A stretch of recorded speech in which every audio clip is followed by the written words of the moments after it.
United States will withdraw from the Paris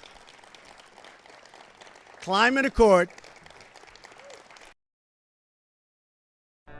Bienvenue dans cette nouvelle vidéo. Aujourd'hui on va parler de Donald Trump et de sa politique sur le climat et sa position sur le réchauffement climatique. Donc on verra, vous le savez, Donald Trump c'est loin d'être un hippie. On verra d'abord est-ce qu'il croit pas vraiment au réchauffement climatique. Ensuite on verra s'il a des raisons politiques derrière tout ça. Et ensuite on verra quelle place les États-Unis vont tenir face à la lutte contre le réchauffement climatique. C'est parti. Donc déjà, est-ce que Donald Trump ne croit vraiment pas au réchauffement climatique? Donc ça paraît gros venant de l'homme le plus puissant du monde, mais Donald Trump affirme partout ne pas croire au réchauffement climatique. So Obama's talking about all of this with the global warming and that a lot of it's a hoax. It's a hoax. I mean, it's a money-making industry, okay? It's a hoax. Et ça déjà depuis les primaires des Républicains en 2015, alors qu'il était même pas sûr de pouvoir être candidat aux élections présidentielles. Il affirmait par exemple à l'interview CNN le 24 septembre 2015 qu'il ne croyait pas au réchauffement climatique. Donc depuis, avec sa place de président, on aurait pu croire qu'il allait réfléchir, se renseigner et ensuite changer d'avis sur le réchauffement climatique, mais il l'affirme toujours dans plein de tweets qu'il est climato-sceptique et par exemple il accuse les Chinois d'être à l'origine de la rumeur du réchauffement climatique. Il dit aussi qu'à New York il fait froid l'hiver, donc il aurait besoin d'un réchauffement climatique. Donc voilà, ça paraît assez gros, mais Donald Trump affirme vraiment être climato-sceptique. Tellement qu'il le crie partout, on peut se demander est-ce qu'il n'a pas des intérêts politiques plutôt derrière le fait d'affirmer tout ça. Et d'autant plus qu'aux États-Unis, il y a beaucoup de membres du parti républicain qui sont climato-sceptiques, comme le sénateur du Texas Ted Cruz ou le sénateur de la Floride Marco Rubio. Donc on peut se demander s'il n'a pas plutôt des intérêts dans les suffrages ou est-ce qu'il s'en sert pas comme un enjeu politique. Et surtout que par exemple en Irlande, il a un golfe près de la côte et il a décidé de demander de construire un mur contre la montée des eaux.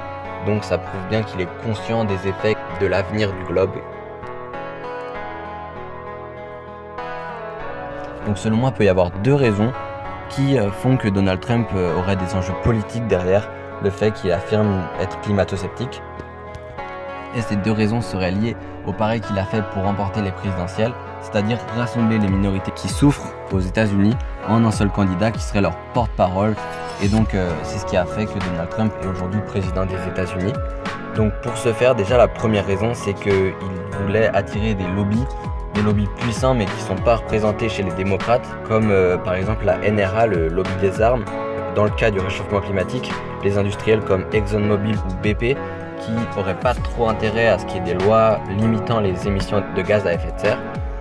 Et donc voilà, ces industriels puissants, ils forment un espèce de groupe et de force politique donc, qui soutient Donald Trump. La deuxième raison, c'est qu'il a du coup voulu attirer les suffrages des Américains qui souffrent. Et aux États-Unis, il y a l'industrie du charbon qui était très importante et qui s'était développée dans les années 70, qui est en souffrance.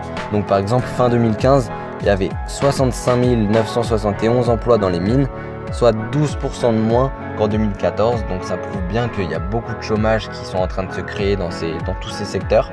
Et donc Donald Trump, il a cherché à les séduire avec des promesses comme sortir des accords de Paris, relancer les industries. We're going to put the miners back to work. We're going to put the miners back to work. We're going to get those mines open. Et il a réussi du coup par exemple à remporter les états de la Rust Belt, donc de la ceinture de la rouille qui se situe au nord-est des États-Unis. Et cette Rust Belt était appelée avant Manufacturing Belt, donc la ceinture des usines. Donc c'est une façon de montrer que les usines ont rouillé par l'abandon et par le chômage qui s'installe dans ces régions, par exemple à Détroit. Donc bref, aujourd'hui c'est normal que Donald Trump il a réalisé ses promesses qu'il avait fait à ces personnes qui souffrent, c'est-à-dire de sortir des accords de Paris. United States will withdraw from the Paris Climate Accord. Et donc c'est ce qu'il a annoncé il y a peu de temps. Donc qu'est-ce que ça veut dire? La sortie du deuxième pays le plus pollueur au monde. Donc les États-Unis, ils sont responsables de 15% des émissions de gaz à effet de serre dans le monde. Et qu'est-ce que ça veut dire pour la planète? Est-ce que c'est la fin des efforts pour le climat? Alors non, c'est pas du tout la fin, pour deux choses. Alors déjà aux États-Unis, il n'y a pas que Trump qui gouverne, il y a aussi les gouverneurs des États. Et donc pour beaucoup, comme les gouverneurs de la Californie, de Washington, de New York, donc qui sont quand même des États puissants, ils ont décidé de ne pas suivre ce que Trump leur dira et donc de continuer les efforts et de réduire leurs émissions de CO2 de 26 à 28% d'ici 2050.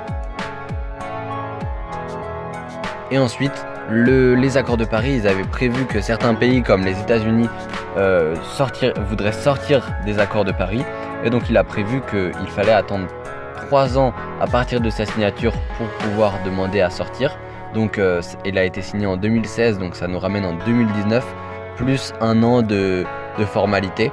Donc ça nous ramène à 2020. Et en 2020, Donald Trump il remet en jeu son titre de président. Donc on peut espérer avoir un futur ou une future présidente des États-Unis qui prendra un petit peu plus soin du climat et donc qui qui re-rentrera dans les accords de Paris. Bon voilà, c'est la fin de cette vidéo, donc n'hésitez pas à me dire en commentaire si ça vous a plu ou qu'est-ce que je pourrais faire pour m'améliorer. Et n'hésitez pas aussi à voter ou à donner votre avis sur qui sera le prochain président des États-Unis, donc Mark Zuckerberg, Kanye West ou n'importe qui d'autre, et qu'est-ce qu'ils vont faire pour le climat, est-ce qu'ils vont avoir un impact positif ou non.